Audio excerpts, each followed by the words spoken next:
Good evening again, everyone. Thanks for joining today's section. Greetings from TIP Technologies. We normally do our trainings like every 2 months or once every quarter. But for a while now, we took a break because we had so much going on behind the scene. And this is our way of giving back to our environment or to those that want to understand what cybersecurity is about. And we found it very useful for people that are seeking direction in cybersecurity and want to know where to focus their attention because it's quite wide. And that's why we came up with this course. And we also put the course together in a way where you'll be able to secure your own environment. So it's not just a talking session kind of course, is more like a practical hands-on thing as well. Just one little thing, that's why I'm saying it at the beginning of the meeting. We don't share our slides. They're very concise and so if you can take a screen grab or you can find a way to take some notes, that will really be helpful to you. I will get started. So first of all, my name is Osaze Ehizoje. I'm the director of TIP Technologies. I've been in this field now for over 20 years, and we've been able to help a lot of people come into the cybersecurity space, and we are actually hoping to get some more people over. In the course of the training, I will explain how and why there is a need for people with the right skill set and with the right mindset. So it starts with a mindset before it goes into the skill set, because a lot of people have technical skill, but they don't have the cybersecurity mindset, which you have to develop over time. So I also am certified in several cybersecurity certifications like CISSP, SSCP, CH. Those are the cardinal ones. Then there are several others like the networking ones, the Cisco-based ones, the Fortinet-based certifications, the Checkpoint, the Palo Alto certification. So all that comes together to form my background. And I've worked in several other parastatals, including government, finance, education, and so forth and so on. So that's enough about me. So let's go into the course. I'll just take the first slide. We'll be talking about 5 to 6 modules in this course. It's going to really be fast because it's not deep, but it's an eye-opener to those that want a direction and want a way of focusing their attention on what they should. So we'll talk about the benefits of cybersecurity, steps of becoming a cybersecurity specialist, and a free global cybersecurity certification you can start with, and also how to secure a wireless network. We'll also talk about having an antivirus in your system, a free one, and that is very, very good and will help you protect your system from hackers or from malwares. And we'll talk about how to create MFA for your critical email applications. If you have email applications that are critical to you, that you use all the time, or that's kind of tied to your name. So I would start with defining what cybersecurity is about. Cybersecurity is about,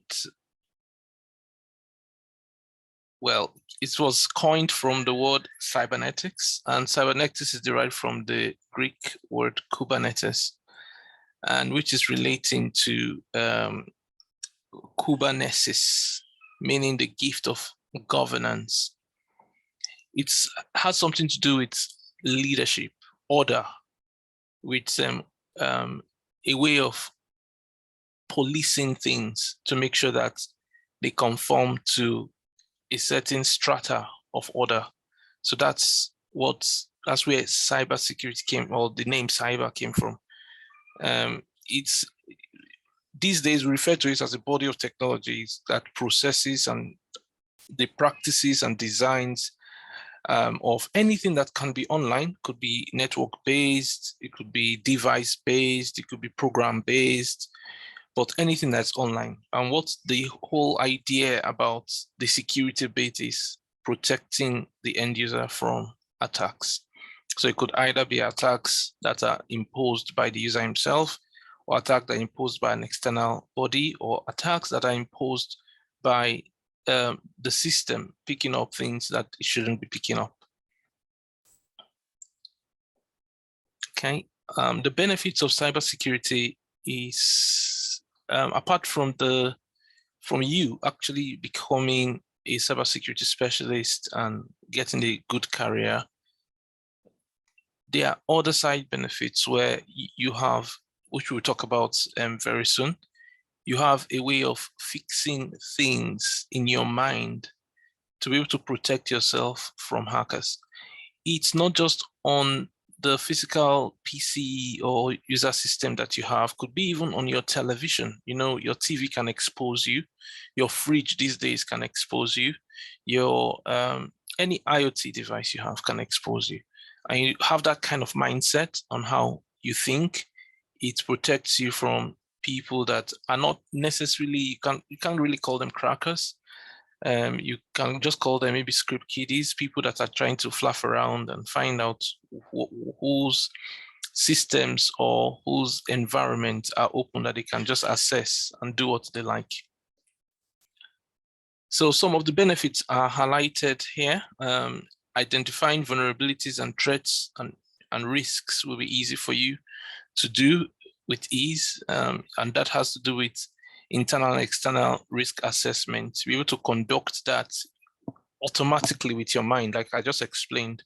So you will not be putting your, for example, your TV network and your maybe IoT-based device, maybe your CCTV, your fridge, your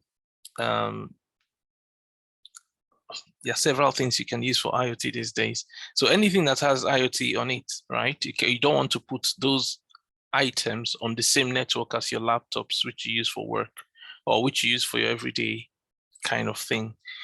You want to separate the networks. So because the IoT was designed not without security in mind. These days, they're trying to impose security into IoT, but it's still a heck of a challenge.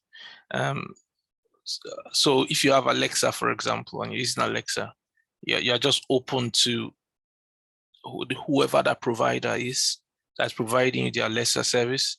So everything you're saying, if it's on, everything you're saying in your home are data, and you are enriching them by sending them information, and that information is being kept somewhere. So even though it's just a voice message, that information is kept somewhere and is being processed. Not saying that you should not use it, but be careful how you expose yourself to these different IoT devices or environments. It also gives you peace of mind. Knowing what you are supposed to do gives you peace of mind. So for example, your system is playing up and you don't know what the problem is. You can just be tempted to continue going because you really don't know, right? But if you know what happens when your system glitches, you'll be able to do some checks and find out if the glitch actually is relating to a risk or not. And that again puts your mind at rest that, oh, you know exactly what's going on behind the scene and nothing is going wrong. And if something is going wrong and you've checked, you can easily and quickly correct. Hence, for example, you can have an AV running on your system and the AV is quarantining some information that he hasn't seen before, maybe a 0-day exposure. It's quarantining it somewhere. And that's quarantined information is being processed separately until that quarantine information is cleaned before that information is added to the system or to the environment where you're working. So that's because you have the right mindset of protecting your system, you install the AV that can do that kind of thing. So there are some AVs that can't. but because of your mindset of securing yourself from even a zero-day attack, you are able to do that, which has protected you and your environment or your system within your environment. It also empowers you. You can easily get a job, you can get a career from it, and you can save time and money as well. So if your system, if you don't have the right security measures in place and your system has undergone an attack, things that you would ordinarily not worry about, you start worrying about them. In fact, in many organizations, that's what happens. So whenever an organization is hit, they take security seriously. So when they are not hit, they are just thinking, oh, security is a bottleneck. Let's move away from this security and do what we have to do. So those are some of the advantages of cybersecurity, and we we'll get the best of it if we start working in that light, in understanding what security we need per environment within our sphere. Steps to becoming cybersecurity specialist. This one is very important. Just take notes if this is something that interests you. I've itemized different things that we need to take note of here. I've kind of structured it into 3 major parts. So there's technical parts. If you want to be very technical, there's a path for you. If you want to be in the managerial space, there's a path for you. If you want to be maybe in the middle between management and tech, you can start doing auditing. You can get to understand the tech parts, understand the management parts, then go for auditing. So that's what I've just itemized here. Basically, maybe I'm biased in this case. I started from the networking background, so I'll only tell you what I think is easy and how you can easily enter into the environment. Cybersecurity has always been there. It's just a name coined out for it. When you're doing networks, we tend to do security alongside, right from onset. So that is why, coming from the network background, it makes it a lot easier for you. And when you're doing networking, you get to know about other environments like the compute, like database, like storage. You get to know about other environments easily because you are the one making all those things to talk to each other, to communicate behind the scene, except you are in a silo environment where you're not allowed to do that. From my experience, when I was growing in networking in the past, I had project managed 3 data center migration from start to finish. So it gave me a holistic view of how that environment, how it looks, or how an infrastructure should be pieced together. Then we have the pen test. If you want to be really technical, you can go for the pen tests. And if you are able to do the pen testing course and you have the network security or the networking course like the CCNA or CompTIA Network Plus, you're already good. You're good to go. So either if you have this first two, and you have the ethical hacker pen testing certification, you really don't need. I've just put pen test there, right? It's just CEH. Just give me 1 minute. It's a noise behind in the background. All right.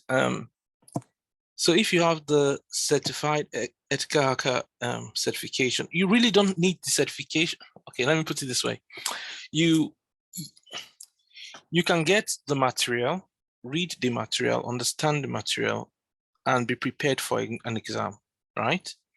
If you can go and sit the exam with a mindset of passing that exam, it doesn't matter whether you pass or fail, right?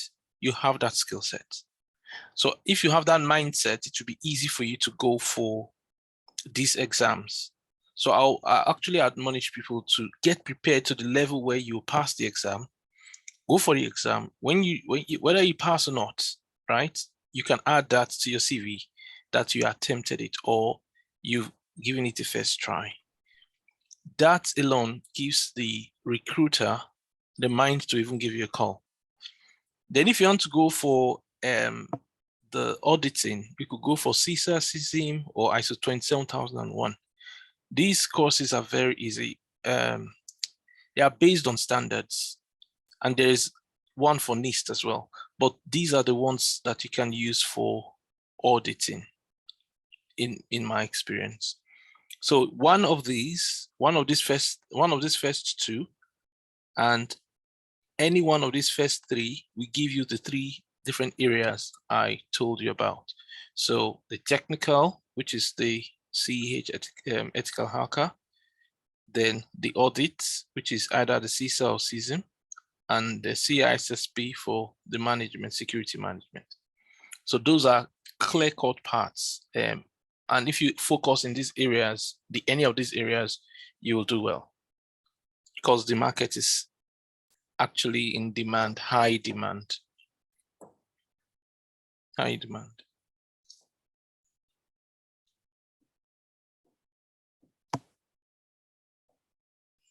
So we have the free global certification in cybersecurity, and it's Fortinet NS training. So if you want to get started in cybersecurity certifications, you can go to this website. I'll just drop the link there. So go to the website and you can start training right away. And after each of the NSE course, like NSE 1, 2, and 3, you will get an opportunity to write an exam, and you can get certificates with it. And you can add that to your CV, and that will give you, that will boost your CV to a point where you'll be able to, the recruiters can start calling you. Okay.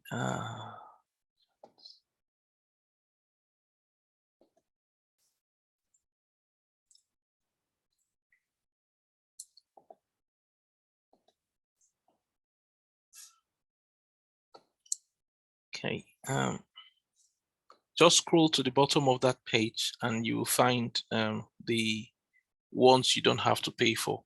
Because on the beginning of the page, it tells you from NSE 4, 5, and 6, then you need to pay for those ones. But the ones that you don't need to pay for are NSE 1, 2, and 3.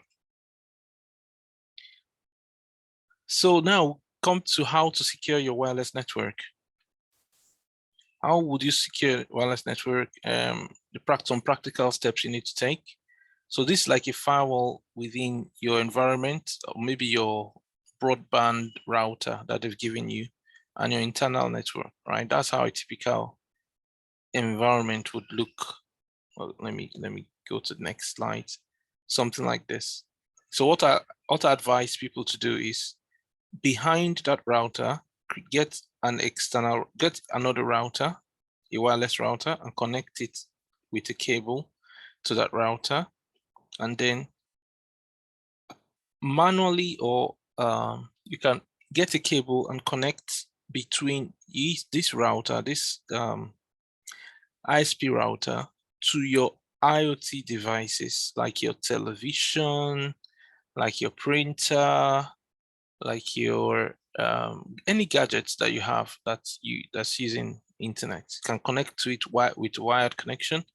Then or you can use the guest Wi-Fi connection to connect those ones, and make sure the guest Wi-Fi does not have any link to the internal Wi-Fi. So while you're connecting this wireless router, you disable all the SSIDs on this router. So most of the connection coming from this router will be wired connection. Then this wireless connection, which is the box you went to buy, is what you're going to now use to distribute the routing services to all the different systems that you have, your phones and your laptops and what have you.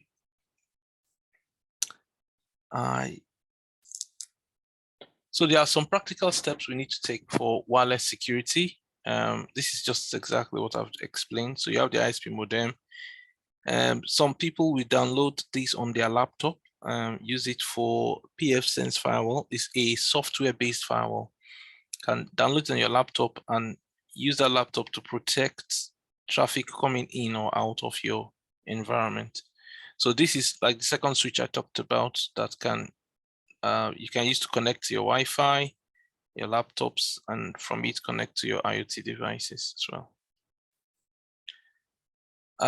We have different ways of securing a wireless network.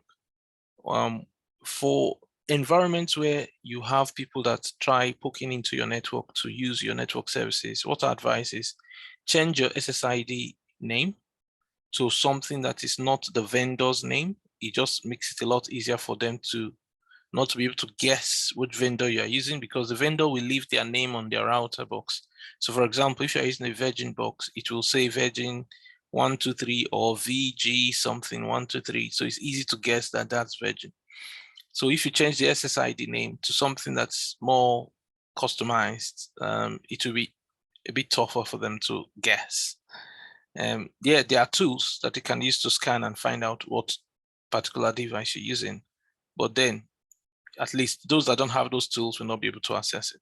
So enable network encryption. MAC filtering is what I'll do for environment that's prone to hackers. So I'll do a MAC filtering. So even though you have a connection to the Wi-Fi, you still cannot connect to anything. So only those MAC addresses that are on the MAC address filter that will be able to connect, and reduce the range of wireless signal that you are actually broadcasting. So since it's just within your house, you want it. You don't want people parking with a bus outside your house and trying to hack into your network. So you upgrade your router firmware as well.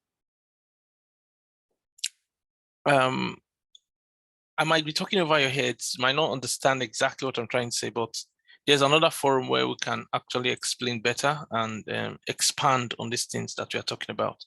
So this is a very simple and straightforward way of setting up your Wi-Fi box. You get into, if you're able to access your Wi-Fi, you get into the Wi-Fi, get to the wireless settings, check the security mode. It should not be WPA2. I think that's where we are now with our security measures, and that's the most secure Wi-Fi security mode. So you click on the advanced settings, then you can click on the wireless security. Then from there, you can see the security settings. There's WPA2 pre-shared key, and you hide, if you want, you can hide the SSID if you want, so that nobody even sees the SSID. You can, if you want to connect to that device, you then have to go and type the SSID name that you changed it to. Then from there, you can then access your Wi-Fi. And you see there are two modes here. There's 2.4 gigahertz and there's 5 gigahertz. So 2.4 gigahertz is easily crackable, but 5 gigahertz, which most of your new devices will come with now, is very tough to crack this one. So I would advise put almost all your devices on the 5G Wi-Fi configuration, SSID, and try and separate it. Don't combine them. Some people will combine them and say, oh, if this one fails, the other one will pick up. Yeah, it's okay. This is you from the stress of changing the SSID number, but if you are security minded, you want to separate them. And as much as you can avoid this 2.4, you avoid as much as you can. There are devices that don't support 5G, so those devices can then come into this. But the secret of securing the 2.4 is a long password. So make sure the password is very long. So I'll say minimum of 15 to 17 characters. Just use a name of a street or the name of something that you like, and add some characters to it. So I go to the next slide. So this is how to set up the MAC address manually. So you click on the MAC address filter. I think under security, if you click on security, you will see the MAC address filter there. If you click on MAC address filter, then you can then manually add your MAC address and add the device. So even though someone's able to connect to your Wi-Fi with your password of the SSID, they will still not be able to browse anything because their MAC address is not on your system, on the box. So you practice protecting your computer and find. Okay, so we have just 10 more minutes to go. There's a to-do list I've created here. What you need to do in managing security onto your computer.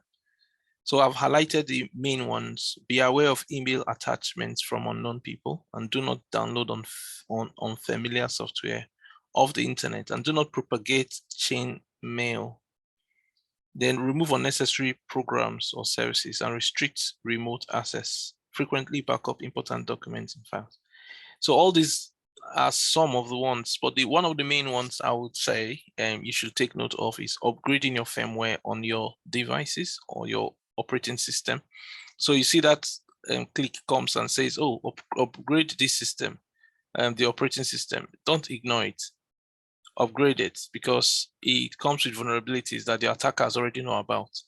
So if you don't upgrade regularly and your OS is some versions behind, it can easily be penetrated. Another set of ways of securing your PC will be to install your antivirus. That can do a lot of picking up of viruses for you. And I also spoke about getting the free antivirus, right? You can use this link to get, okay. There's a Fortinet. I'll just copy this one. There's one for Fortinet that you can use. Okay. Yeah, that's a good one. Fortinet training cybersecurity professional. All right. So you can check that link out. How to install use free antivirus on your system, and it's very, very good. It's a very good one. I'll show you. I'll show you where they are on the Gartner's charts. In the next slide, there's a free AV and free software, free storage that I'm going to talk about now. So the free AV is, I think, is that link I just sent you just now. So current antivirus version is, it might be older than this. Sorry, newer than this now. This is what I copied last year from the site. So just use the web link to download the antivirus and use the FortiClient one, because there's one for servers as well. So if you have any questions, just type them out on the chat and I'll be able to respond to you, and leave your email so I can respond to you as well.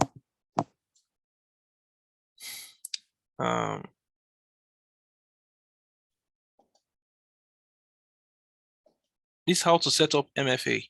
So we have people that have your Gmail account, your Yahoo account, your Hotmail account, and you only have a single password. You don't have a way of authenticating. I think they're forcing it now. I think Google is forcing it now. So you have a way of authenticating twice before you can access your password. Microsoft has already enforced it long time ago. Two-factor authentication. If you still haven't done it, it's very advisable that you do it. And when you're logging into websites, right, don't say you want to use your Google email to log into websites. If that Google email is not something that is attached to your name, if it's not the main email you use and it's just an email that you use for every other thing, that's fine. But your main email, you should not be using your main email to open different kind of sites, because if those sites are hacked, automatically your email access will be hacked, because there is a technology called federation. So, and that federation helps the Google to use your credentials to log into those sites. And once your credentials are exposed by those other sites, even though Google is still secure, then they can use those credentials to access your Google account. So always try and create a new account for a new website that you want to access. You can still use your Google email, but use a different password. Okay. That's all I really wanted to talk about. I'll just paste these two ways to support you in creating the two-factor authentication for Gmail and for Hotmail on the chat. So before I round off, before we go to the question section, I just want to add that we do have a training section that we have to do a deep dive into most of these things that we just talked about, and even much more. To enter into the cybersecurity world, you need to know more than the ordinary people. That's something you need to take note of. You can't just be ordinary. You can't just say, oh, I know this, I know that. No, you need to do a bit more. I need to be a bit more hands-on to be able to prove that you can do the work. Normally, cybersecurity is for people that have been in the field for a long time. That's the normal process. The only reason why we help people in training is for them to get above average so they can get into the environment. You might be very, very good, and because you've not had the opportunity to know what it really means and how it works, you might be finding it difficult with recruiters. But if you get maybe to one of our trainings, you get to see how a risk analysis is actually done. You get to see how an audit is done. Then you get to see how a security design is created. Then it just makes it a lot easier in your interviews when defending what you say you know. So that's that. And if you need anything, I think you have my contact already. Yes, go on. Any questions?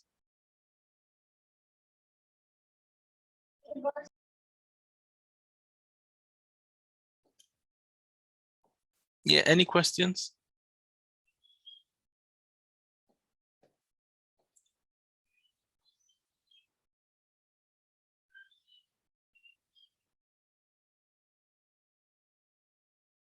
Okay, so we have a target of increasing the cybersecurity awareness within our locality and to increase the value of offerings to corporate organizations. So our idea is to train you and be able to send you to organizations that need your service.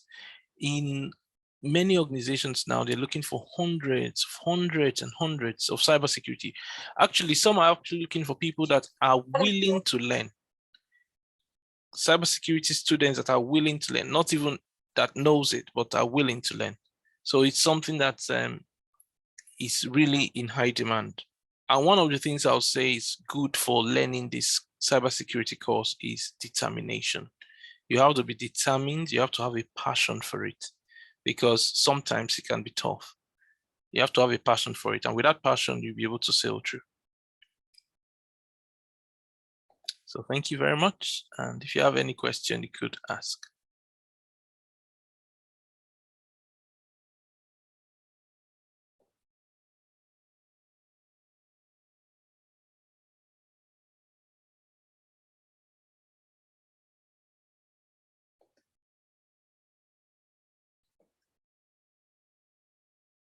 Any questions?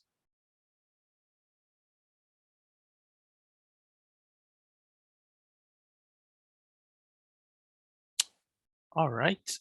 We just have 2 more minutes. And if you can unmute. Excuse me. Yeah, go on. I dropped a question in the chat box. Okay, let me check it. Just give me a minute.